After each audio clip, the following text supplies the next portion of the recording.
मुल्क पाकिस्तान का दिल शहर लाहौर अपनी खूबसूरत तारीखी इमारत, तहजीब और सकाफत, जोग्राफियाई अहमियत और आलीशान रिवायात की बदौलत पूरी दुनिया में एक अलग पहचान और आला मकाम रखता है।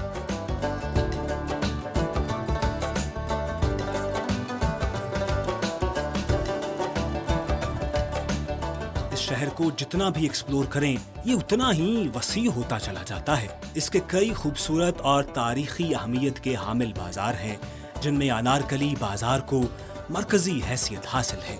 इसके साथ ही इंतहाई अहम उर्दू बाजार भी दुनिया भर में पढ़े लिखे लोगों की इल्मी और अदबी तस्कीन का सबब है। यहाँ दुनिया जहाँ के हर मौजू पर किताबें दस्तयाब हैं। उर्दू बाजार की तारीख कई दहाइयों पर मुहित है, जो देखते ही देखते न सिर्फ पाकिस्तान बल्कि एशिया का सबसे बड़ा किताबों का मरकज बन चुका है। इस बाजार में लाखों की तादाद में किताबें और हजारों की तादाद में कुतुबखाने और छापाखाने मौजूद हैं।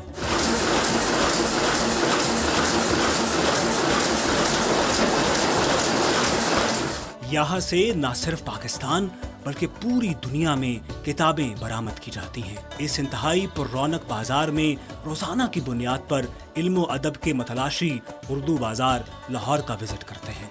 साइंस हो, टेक्नोलॉजी हो, फनून लतीफ़ा हो, तारीख हो या इल्म व अदब, दुनिया के हर मौजू पर हर तरह की किताब अपनी ज़रूरत और ज़ौक़ के मुताबिक यहाँ से हासिल की जा सकती है। जब पाकिस्तान बना तो तमाम मुसलमानों के साथ मेरे वालिद साहब भी, मेरे दादा भी इंडिया से हिजरत करके लाहौर तशरीफ़ लाए। कुछ अरसे बड़ी मेहनत की, उसके बाद फिर ये किताबों का काम शुरू किया है। अगर उर्दू बाजार को तारीखी हवाले से देखा जाए तो अंग्रेज दौरे हुकूमत में मतबा खाने बामे उरूज तक पहुंचे थे और लाहौर में बुनियादी तौर पर पहला प्रेस सन 1850 में मतबा कोहिनूर के नाम से कायम किया गया, जिसे मुंशी हर सिंह राय ने कायम किया था। मुंशी गुलाब सिंह की एक बहुत बड़ी हवेली भी इसी बाजार में कायम थी, जहां आज आपको ये खालिद प्लाजा नजर आ रहा है।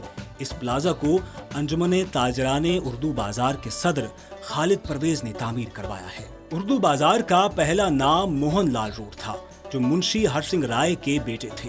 अंदरून लोहारी में जितने भी छापाखाने मौजूद थे, वो सब आहिस्ता आहिस्ता मोहन लाल रोड पर मुंतकिल होना शुरू हो गए और देखते ही देखते मोहन लाल रोड की वुसअत में इजाफा होता चला गया।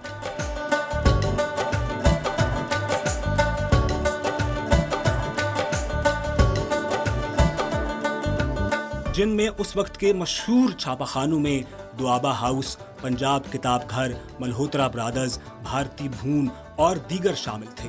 इनमें से कुछ तो अपने पुराने नामों के साथ चल रहे हैं, जबकि कुछ के नाम तब्दील हो चुके हैं। मेरा अदारा होली कुरान पब्लिकेशन का काम करता है। हम ये काम और पहले हम टेक्स्ट बुक का भी करते थे, लेकिन अब होली कुरान पब्लिकेशन का करता है और हम बिफोर पार्टीशन ये काम कर रहे हैं।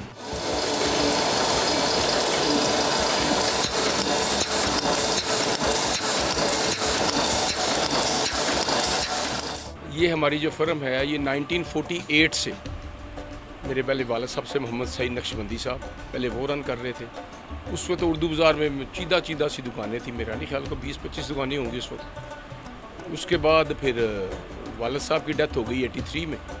5000 से ज़्यादा दुकानें इस वक्त उर्दू बाज़ार में हैं, जो फैलते फैलते ये सारा कारोबार अनारकली तक चला गया हुआ। कागज़ की मार्केट, फिर उसके बाद ये किताबों वाली मार्केट लोअर माल से शुरू होती है और पैसा अखबार और ये सुल्तानी मोहल्ला, कबीर स्ट्रीट और मेन उर्दू बाज़ार, बाहरी चौक देखें तो लोहारी तक मेडिसन मार्केट के साथ सिलसिला चलता ये चला गया है और जो कि मज़ीद अब बढ़ते ही जा रहा है। मकतबा मोइनुल अदब के बानी मोइन अहमद ने सन 1948 में मोहन लाल रोड का नाम तब्दील करके उर्दू बाजार रखा, जिसे उस वक्त के मशहूर लोगों ने तस्लीम किया। जहाँ आप बैठे हैं, किताबों की दुनिया में एक बहुत बड़ा नाम था मोहन लाल। इस उर्दू बाज़ार का नाम भी मोहन लाल रोड था और जहाँ आप बैठे हैं, ये मोहन लाल का घर था। ये एक तारीखी इमारत है। ये गुलाब सिंह और मोहन लाल का घर था। ये सामने उसका प्रेस है, आज भी गवर्नमेंट प्रेस के नाम से جانا جاتا ہے۔ ایک تاریخی عمارت ہے اور تاریخی بازار ہے، کیونکہ اس کو ہم کہتے ہیں علم و دانش کا بازار۔ پاکستان بننے کے بعد ہمارے سینئر رہنما تھے معین صاحب، انہوں نے اس کا نام اردو بازار، اس وقت کی جو کیبنٹ تھی اس نے اس کا نام اردو بازار کے طور پر رکھا گیا۔ اور اس میں آج بھی پاکستان سے بلکہ پاکستان سے باہر سے لوگ آتے ہیں اور یہاں ایجوکیشن کے متعلقہ، دین کے متعلقہ، قرآن پاک کے متعلقہ تمام پروڈکٹ یہیں سے سپلائی کی جاتی ہے پورے پاکستان میں، اور اسلامی ممالک جتنے بھی ہیں یہاں سے کتابیں جاتی ہیں۔ اردو بازار جو ہے یہ پاکستان بننے سے پہلے کشمیری بازار میں جو ہے تھا، زیادہ تر دکانیں ہندوؤں کی تھیں۔ یہاں اس کے بعد منتقل ہوا اور یہاں عطر چند کپور اور اس طرح جو ہے جی بڑے بڑے ہندو پبلشر تھے۔ چودھری برکت علی صاحب انہوں نے جو ہے پبلشنگ کا کام شروع کیا اور انہوں نے 1930-35 میں پنجاب بک ڈپو قائم کیا اور اس میں جو ہے مسلمان بچوں کے لیے کتابیں چھاپنا شروع کی۔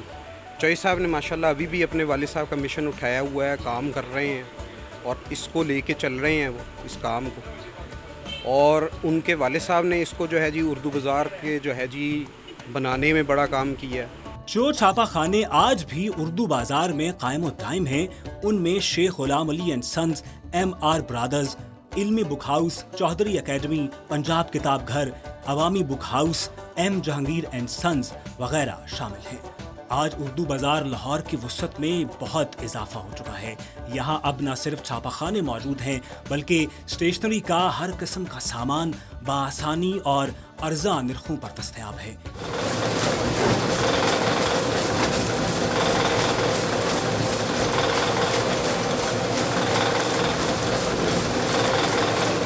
یہاں پر نصابی نوعیت کی کتابیں بھی ارزاں نرخوں پر ہول سیل کے طور پر فروخت کی جاتی ہیں۔ پرنٹنگ پریس کے حوالے سے اہم بات یہ ہے کہ گلاب سنگھ نے اسی بازار میں بہت بڑا پریس جو مفید عام پریس کے نام سے لگوایا تھا، وہ آج بھی پرنٹنگ کارپوریشن آف پاکستان کے نام سے موجود ہے۔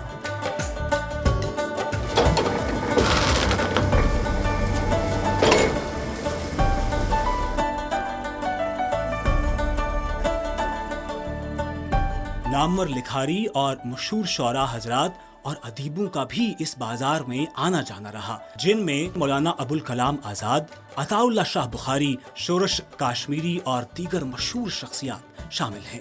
شاعر مشرق علامہ محمد اقبال کی تو یہاں باقاعدہ طور پر رہائش گاہ موجود تھی۔